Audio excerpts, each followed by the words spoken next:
Sempre aquela coisa, ela fala muito, eu fui presidente do Grêmio Estudantil, lia que nem uma louca, tem que ser advogada, família de advogado, fui ser advogada sem nem saber por quê, mas fiz, né? A gente escolhendo profissão com 16 anos é difícil. Mas o meu sonho era ser editora de moda da Vogue. A gente é do tempo da revista impressa. Então eu tinha todas as revistas do mês, eu fazia arquivos assim, pegava lá, arrancava vestido de festa, fazia pasta do vestido de festa. Tenho muito carinho pelo escritório onde eu iniciei, onde eu fiquei 10 anos. Foram muitos aprendizados. Fui muito feliz dentro do que podia, mas sempre faltava alguma coisa, assim. Só que eu ganhava muito bem. E então a gente se torna refém do dinheiro, né? A sociedade, de certa forma, nos impõe como parâmetros para ser feliz. Só que eu cheguei no ponto em que eu esqueci meu filho no aniversário. E eu sei que várias mães, várias pessoas já passaram por isso. E é um momento muito duro, porque tu percebe que tá tudo errado. E eu comecei a pensar assim, gente, onde eu quero estar aos 40 anos? E isso mexe de uma forma tão profunda que tu passa a querer ser alguém melhor. Então, quando eu percebi que eu tava só trabalhando, cumprindo tabela, e esperando a sexta-feira, esperando as férias. O tempo passa rápido demais. A maternidade, ela nos muda profundamente. Hoje eu vou começar a chorar. Porque a gente dá uma reviravolta, assim. Tudo que tu achava que importava, não importa mais tanto. Gente, se tu acha que o namorado é o centro da tua vida, não. Tá? Pode mimar ele por enquanto, porque ele vai deixar de ser o centro da tua vida quando se tem um filho, né? As crianças são a materialização da passagem do tempo. Então, tu viver para esperar o tempo passar não faz sentido nenhum. Então, o que eu quero? Eu quero que meu filho olhe para mim e pense, a minha mãe é poderosa, né? Neste momento, eu começo a minha transição de carreira, porque eu chego à conclusão de que eu preciso fazer alguma coisa por mim. Eu disse, bom, se eu tenho dinheiro, então eu vou me qualificar e fazer algo que eu amo, que é trabalhar com moda. Então, embora eu não tivesse qualificação, eu tinha muito conhecimento.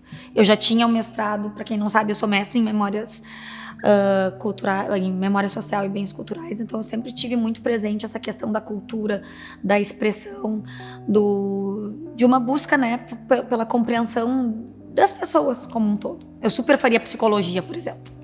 Só que tem uma coisa muito louca que as pessoas não levam a sério, que é o impacto da nossa fé. E eu acreditei naquela mudança que eu estava fazendo. E aí começou uma coisa muito louca acontecer assim na minha vida, o fluxo se abriu. Começo a trabalhar com moda nas redes sociais. E daí foi um pulo para comunicação mesmo surgir para mim na minha vida. Até que surgiu o convite para eu parar na TV. O meu padrinho é o Guaraci Andrade, que eu já conhecia há muito tempo, mas que me viu em várias entrevistas, sendo entrevistada. E um dia me faz o convite para eu ter um programa numa TV Nova. Isso foi no início de 2018, então faz pouco tempo, né? Minha história é recente na comunicação. Eu disse, beleza, vai ser um programinha, assim, uma participação, né, semanal, gravada. Ele disse, não, na verdade eu quero te convidar para apresentar um programa diário, ao vivo, de variedades. E eu disse sim, né? Isso é uma das coisas que eu falo para as pessoas, diga sim. Quando a gente tá em um processo de mudança, a gente precisa estar aberto. Eu nem diria um processo de mudança, porque a vida é uma constante mudança, então diga sim sempre. E eu disse sim, e foi uma experiência, entrei no ar sem sequer um piloto gravado, sem saber para que câmera olhar.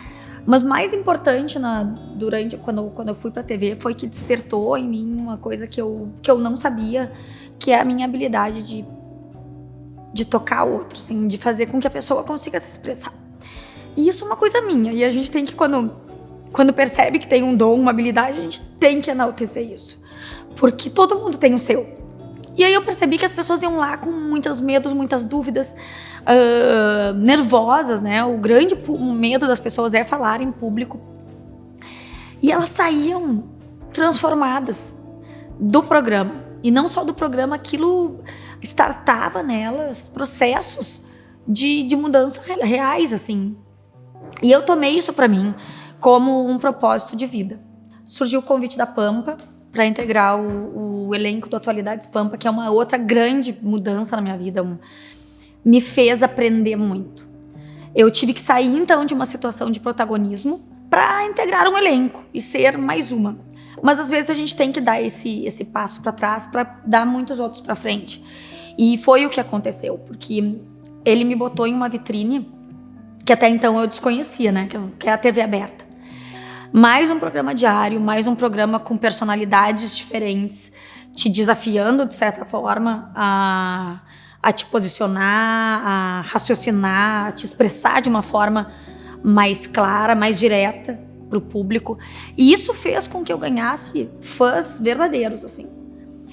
E que eu me descobrisse muito como comunicadora e como personalidade. Então, o Atualidades, ele é para mim um processo constante, sim, de autoconhecimento, porque tem dias que são muito difíceis. Eu saio de lá sempre com muito mais rodada, muito mais experiente, muito mais escaldada, muito melhor. Bom, só que eu sempre quis voltar a ter o meu programa de TV. Um programa que falasse pra mulher.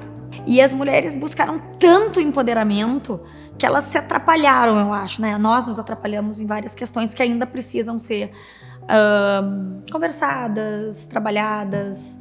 O próprio auxílio umas às outras. Eu tive muitas mulheres que me auxiliaram, então para mim foi abaixo aquela ideia de mulher não se ajuda, não. Mulheres se ajudam e se ajudam muito. Então o Olhada surge a partir desse embrião que vinha sendo gestado nas minhas redes sociais, com a possibilidade que a TV Pampa me oportunizou. Ele é um programa que ele não é para ser polêmico, né? Ele não é para ter sangue nos olhos, pelo contrário, ele é para transformar pessoas, para fazer a diferença no mundo.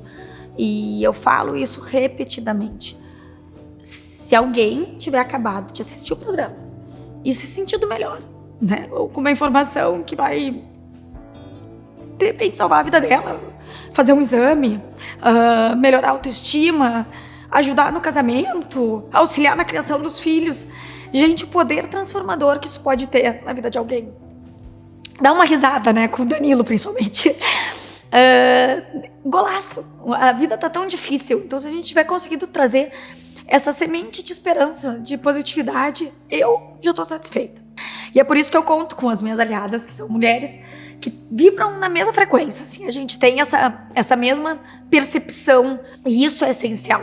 Então, para mim, o Olhadas, ele é muito mais do que um programa sólido, que depois de um ano a gente vê que ele já começa a impactar, ele já começa a virar referência, como não sendo um programa de mulheres, como a gente foi acostumada a ver com receitas, ou com fofoquinhas, ou só com dicas para melhorar, para garantir o seu casamento. Isso tudo é bom de ser falado, mas não é só isso. Pelo contrário, a mulher, ela é muito complexa.